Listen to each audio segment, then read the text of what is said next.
All right, it is go time. What is up, everybody? How are we doing today?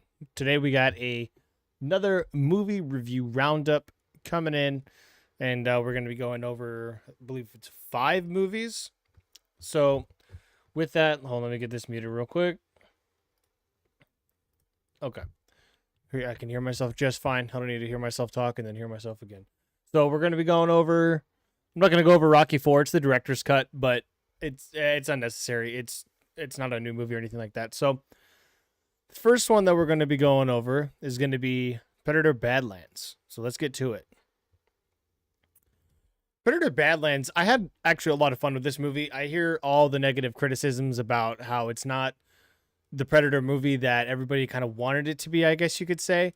It's a lot of people have been saying that like, oh, it should be like the old Predator movies. And to that, I'm like, how many times we've seen what 5 times now where the Predator attacks somebody on Earth or attacks somebody in another world, and the person discovers that they can't be seen covered in mud. Like, how many times can we really do that? Especially when we just got Killer of Killers earlier this year that went throughout multiple different time periods. Again, it was animation, so it wasn't live action. It wasn't in the theater. I understand it, but at the same time, this is a new, not necessarily a new take, but a new idea as far as living in the Predator world, and I like that. Again, a lot of people have been complaining it's got like the kind of Mandalorian and Grogu effect, where the Predator finds a little alien and then takes care of the alien when he was originally just out for himself. It's fine. It is kind of the Disney trope. They've done that almost forever. You could even go all the way back to Snow White. Snow White was the one that found the dwarves, or the dwarves found her, and they took care of each other and whatever. So it's not something to complain about. I do understand the criticism in that if this were any other alien, or this were a human on an alien planet, then it would be a good start to a fresh new franchise. I understand that criticism. But at the same time, it's just like, who cares? Like, the Predator's cool. He's badass. He doesn't take any shit. He gets the shit kicked out of him a couple different times. And I didn't like how at first he would have died in the first probably 30 seconds if Elle Fanning's character, the synth, wasn't there. He would have died almost instantaneously. So that, to me, I didn't like. I would have liked for him to have at least put up a fighting chance before getting hurt, and he didn't. He just kind of showed up and was thrown in the fire and would have died without her. And so with that, it's kind of like, okay, this movie could have just easily not been a movie. But what I did like about it is he took everything that almost killed him on this planet and made it his advantage to kill the bad synth, the evil. I think it's Tia or Tina, some bullshit name, I forget. Um, but he was able to take the atmosphere around him and the environment around him and make that thing that almost killed him his weapon. And I like that. The cliche trope, I guess, sure. Is it predictable? Yes, but whatever. It's still a fun time. I liked how, even though he doesn't speak English, I wasn't distracted by that. He speaks just enough to where you could still keep up with everything. Wow, he speaks just enough to where you could still keep up with everything else going on around you. Um, I feel like in a way they kind of made this movie for blind people, because anything that he said, Elle Fanning's character would just repeat. So that got kind of annoying and repetitive. It's like, okay, like I just saw him say that. You don't need to keep repeating it, Elle Fanning. But that's not her fault, or the whoever played the Predator's fault. Um, what else about this movie? I like that it was very fast paced. I like that it was quick in and out movie, not some 2 hour, 20-minute movie that didn't need to be there. And you could very easily tell when a time would have came where they would have expanded upon the story that would have been unnecessary, and they didn't do that. So I like that a lot. And overall, this is just a fun time at the movies. It's a fun popcorn movie. So I would definitely recommend checking this out. The comedy in it is great. The action, which you wouldn't really expect that from a Predator movie, but I mean, you look back at the old one, it's nothing but comedy because it's so cheesy. But the jokes and the quips, I didn't mind them. I don't have an issue with them. And the action was a lot of fun. This is one of the movies in a very long time where the CGI is actually like, it's good. Like, I don't think it's going to be nominated for an Academy Award for Best Visual Effects, but it easily could be. Like, you could tell they put the budget where the budget deserved to be put. They didn't spend tens of millions of dollars on an actor and just put the rest of the budget and put all the budget to the actors and producers and directors or whatever, and just left the CG to be trash like some of the other movies that we've seen recently. And I hope that the movie industry kind of goes back to that, especially because they're making less and less each year. So With that again, visual effects were great, comedy was good, the acting was good. A lot of people could be annoyed by Elle Fanning's character, regardless of who was in that position. I wasn't though. I thought she was funny and it was good.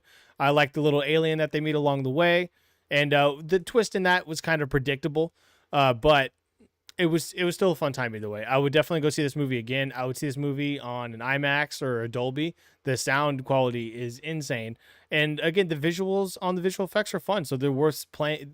It's worth paying that extra premium format for. So I give Predator Badlands not the best movie, definitely not the best Predator movie, and but it is a fun movie. A lot better than a lot of the movies that have come out this year, honestly, in my opinion. So I give this movie a 7 out of 10. All right. Next up, what do we have next up? Next up is Die My Love. Oh, spoiler for the next one. Let me fix this real quick.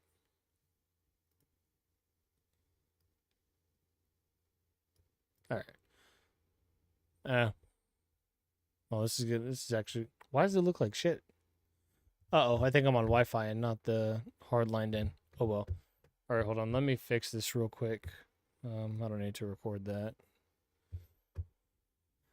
Die My Love is going to be up next. I just need to make an edit real quick on the image.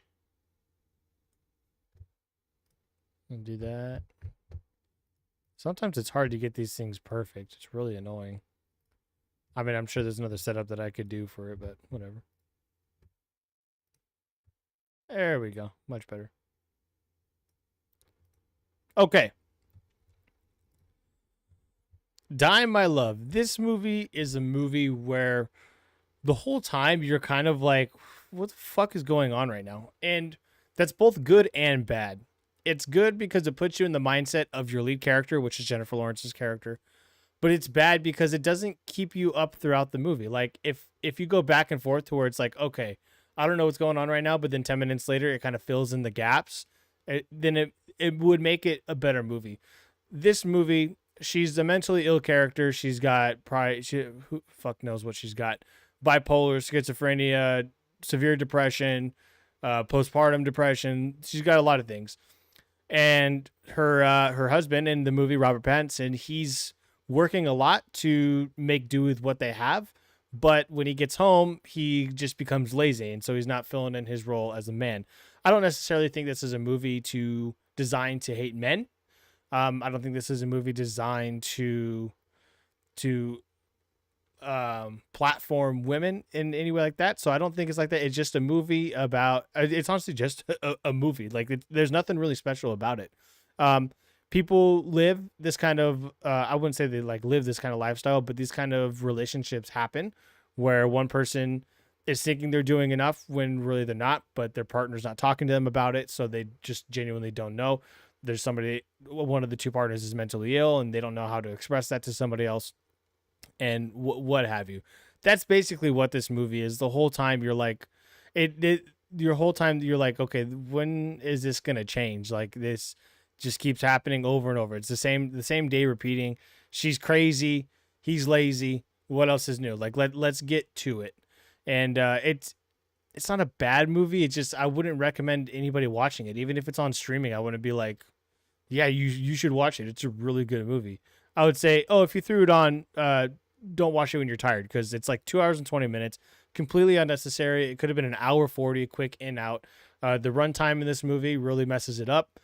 The acting in this movie is really good. Jennifer Lawrence, in particular, does a fantastic job. Robert Pattinson does good as well. I like that he got out of that Twilight role, kind of like how Anne Hathaway got out of that Disney role. So they both do a good job. Lakeith Stanfield is in this movie. He's not in it much, so you can't really comment on his acting. He's barely in it. But they do a good job. I honestly, the moral of the story to this movie is, to me, don't procreate and be in a relationship with somebody with a mental disorder because it's just gonna fuck both your lives up. So it's kind of a mean way to say it, but whatever. This movie isn't anything special. It isn't bad per se, but it's just unnecessary. I could have not seen it and been perfectly fine living the rest of my life. Is that how I want to say that? I don't know. Again, this movie, I really can't put a finger on it. It's just you're in the movie, or I'm sorry, when you're watching the movie, you're in her headspace the whole time. So her headspace is either imagining things, but they could be real, or it's just her going crazy. And you're like, bro, this movie's gonna make me insane. I don't have a mental disorder, but this movie's gonna make me have one. And I don't know. I didn't come out of the movie nearly enjoying it. I didn't come out of the movie saying, oh, it was better than I thought. I also didn't come out of the movie saying, oh, it was worse than I thought. I came out of the movie saying, well, that was the movie. And for that, it's 6 out of 10. Next up is a movie that I much preferred, and that is Christie. Christie is the new Sydney Sweeney that has bombed at the box office and on its opening weekend. Who knows how it's going to do it in second weekend, but probably not that good. Based off of the real life boxer, Christy Martin. And this movie, I didn't know, I'm too young to know anything about Christy Martin, never heard of her until this movie.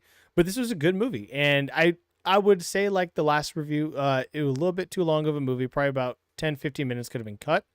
I wish they would have gone more into the boxing aspect of the movie. Versus her real life, but kind of the message was the real life. So the real life of Christy Martin. And with this, Sylvester Stallone says that Rocky is a love movie with boxing in between. I would say that Christy is a domestic violence movie with boxing in between. Both from her when she was a kid, kind of starting out, not like a young kid, but like late teenager, early 20s. There was, I would say, domestic violence probably mentally with her mom. The mom, she was a real bitch, let me tell you. Oh my God. If you watch this movie, there's probably going to be about 10 times you're going to say, fuck her mom, dude. And not in the good way. And then with that, it led her into a bad marriage. And so there's a lot of how she had to hide herself because in that time, the LGBT stuff wasn't popular and whatnot. And or accepted even, and especially with her mom was like, no, like you're just gonna deal with it. And there's a moment in the movie where like she cries to her mom. She's like, dude, he's doing this to me, he's doing that to me, and the mom basically just tells her, hey, dude, suck it up, like it is what it is. And that's just not okay. And that also goes into the domestic violence on the mental aspect, and from the mom. And the lady that played her is the wife from Severance of one of the characters, I forget, and she does a really good job. The mom as a character is a piece of shit, but the actress does a really good job. Sydney Sweeney did a really good job as well. I don't know or follow Christy Martin, so I don't know her mannerisms, but Sydney Sweeney did a good job as far as the acting goes. She did a good job as far as the boxing movement goes. She's not unrecognizable. But she's also not her stereotypical pretty self. You could tell she didn't wear makeup in the movie. They probably had some prosthetics on her a little bit, and that's okay. There's nothing wrong with that at all. It didn't hinder the performance in any way. The acting from Ben Foster was also really good. That character, that guy, fuck him, he's a piece of shit. But the acting is really good, and I think there's a potential that he will get a nomination for Best Supporting Actor. I think Sydney Sweeney will get a Best Actress nominee. And she's been actually getting a lot of hate too, ever since for a while now. But ever since this movie came out, she's been getting hate from the LGBT community or whatever. Which, sorry, you guys are just retarded. There's no reason to hate on her. She's an actress playing a part. Just because she's not gay in real life doesn't mean she can't play the role of a gay person. And a lot of people are complaining that that side of the story wasn't shown enough. It is. It's shown enough. It's not a movie about being gay and not being accepted as being gay. It's a movie about violence in relationships, both with family and with partners. So if you're bitching that there's not enough LGBT bullshit in the movie, it's not about that. So go watch a different movie if you want to watch it. This is about a person that had to fight through a lot of issues, including that being one of them, which it's mentioned plenty of times in the movie, but fighting through issues from both her parents, her dad kind of being a bitch and not standing up to her mom being forceful in certain ways or not accepting of her, and then her husband who controlled her in a way. There's a limit to where you can kind of control your woman. You control your woman to watch her attitude sometimes out in public, but when he's controlling her and taking money from her and things like that, and then also beating her time and time again, making her do things against her will that are actually harming her, and then not only stabbing her and shooting her. It's absolutely insane what this guy did. So the movie is about surviving through these kind of violent aspects of life and fighting through it and coming out being better no matter what the circumstances, whether you deserve it or not. And in this case, she did not deserve it. Obviously, most people that go through that don't deserve it. But that's what the movie's about. And if you can't get your head out of your ass to see that, you're just a fucking idiot. So with that, Christie is a good movie. I highly recommend seeing it. I think there will be Oscar contention for it. Not Best Picture, but the actor and actresses for sure. And I give this movie a solid 8 out of 10. Okay, I'm going to take a drink real quick.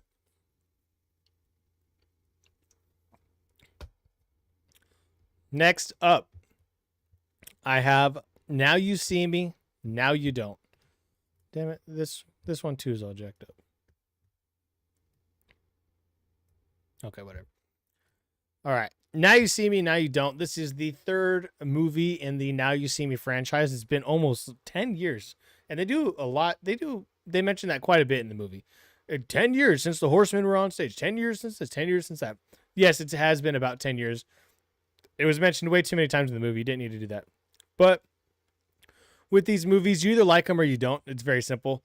I think this is the weakest in the franchise. The magic, it kind of seems like they lost a certain touch that the first two had as far as the creativity behind the magic tricks.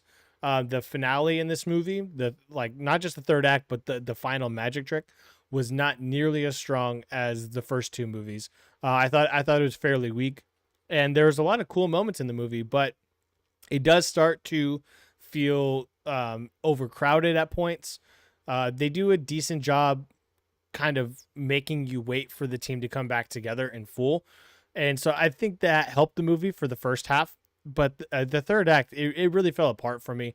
The twist in the movie wasn't necessary. Just like it happened and I was like, oh, okay. Like how some of the twists are in these movies. It was just like, oh, all right, whatever. So it's kind of tough. I literally just saw this movie and it's kind of tough to talk about it. It's very, very weak. That's all I'm going to say. This movie was very weak. I would like to see a fourth movie. I do have fun with these movies. This movie is still fun. It's just not that good. And I like the first one quite a bit. The second one, the magic in the movie saves the movie, in my opinion. Whereas this one, the magic did not save the movie, and none of the magic enhanced the movie.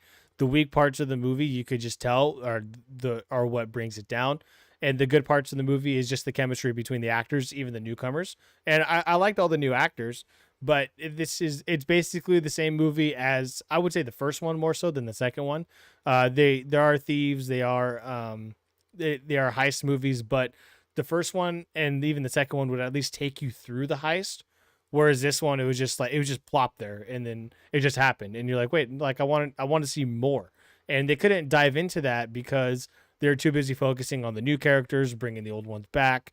They were too busy focused on the gap between the times of the movies, which is how they interpret it in the movie itself as well. And so there was too much of like, okay, let's get the band back together, let's do this, versus just doing the magic.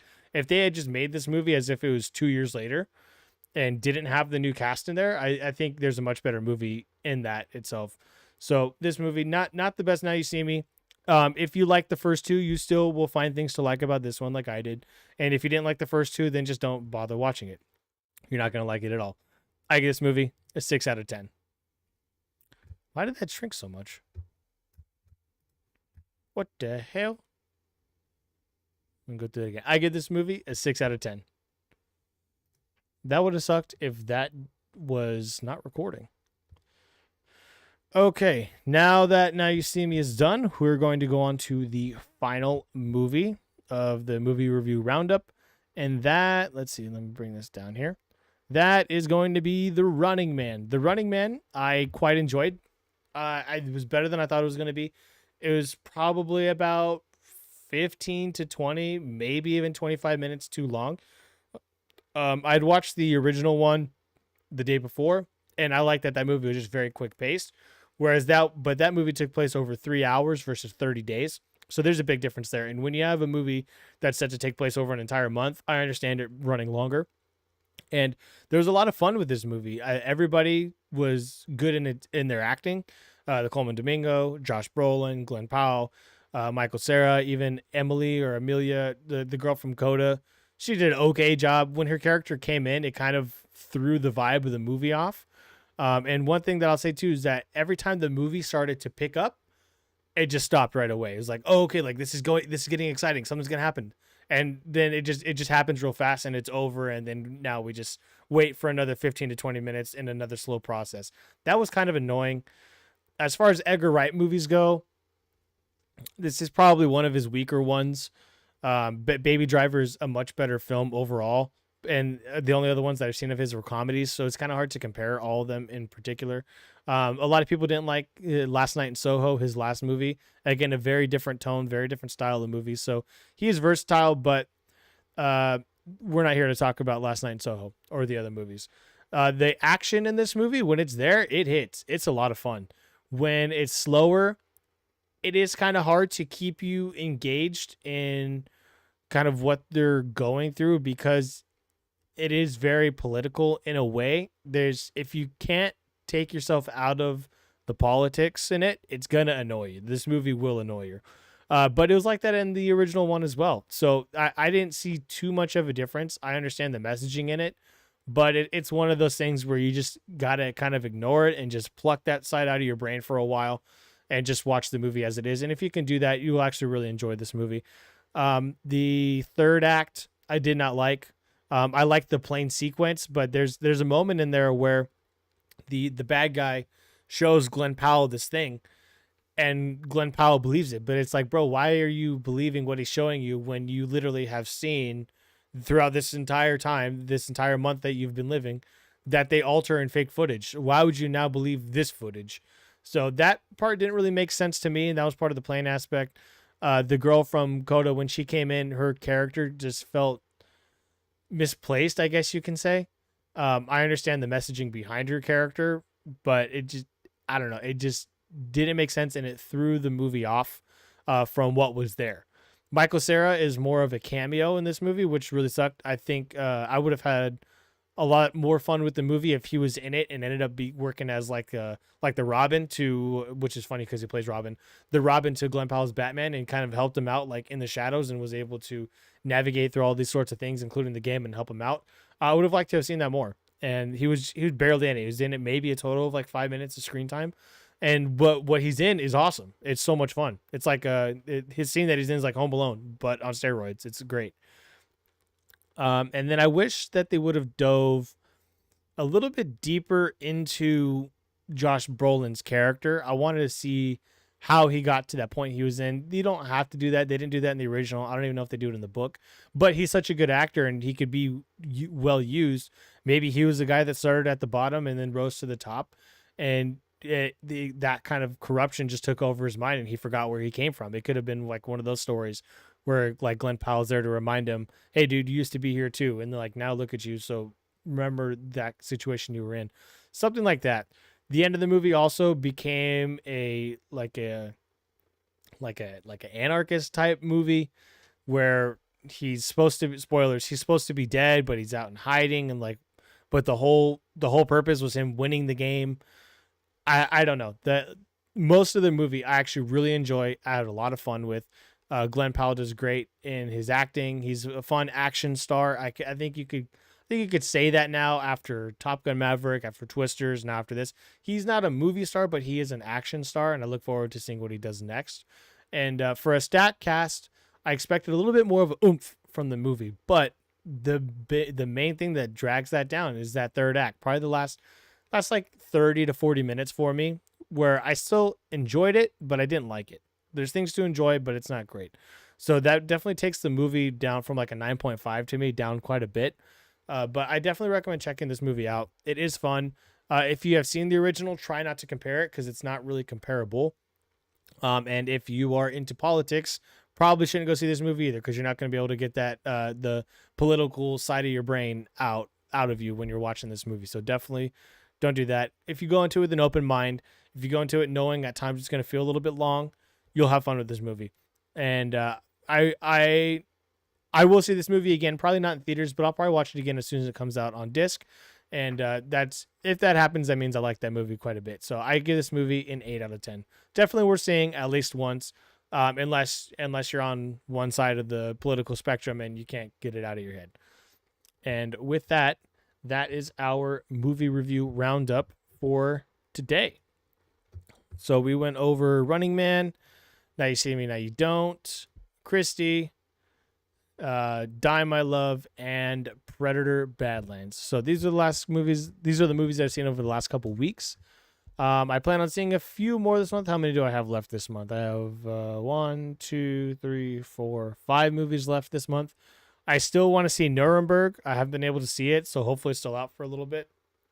But yeah, those are the movies so far that I've seen this month. And I'll probably do another movie review roundup at the end of November when I've seen all the other movies. Wicked for Good, I'm not seeing opening night because I'm seeing it during Thanksgiving week with my family. There's also Eternity, Hamnet. I don't know if I'm going to see Hamnet or not, and I haven't really made up my mind. Wake Up Dead Man and Zootopia, which are both at the end of November. So, but definitely go check out those movies. If I were to recommend any movie out of the 5 that I was just talking about, I would recommend Predator or Running Man. And if you like the first 2 Now You See Me's, then go ahead and see it. Christie is a good movie, but it's a very niche movie. So, and if you like Sydney Sweeney for stuff she did in Euphoria or whatever, don't see Christie because you're not going to like that.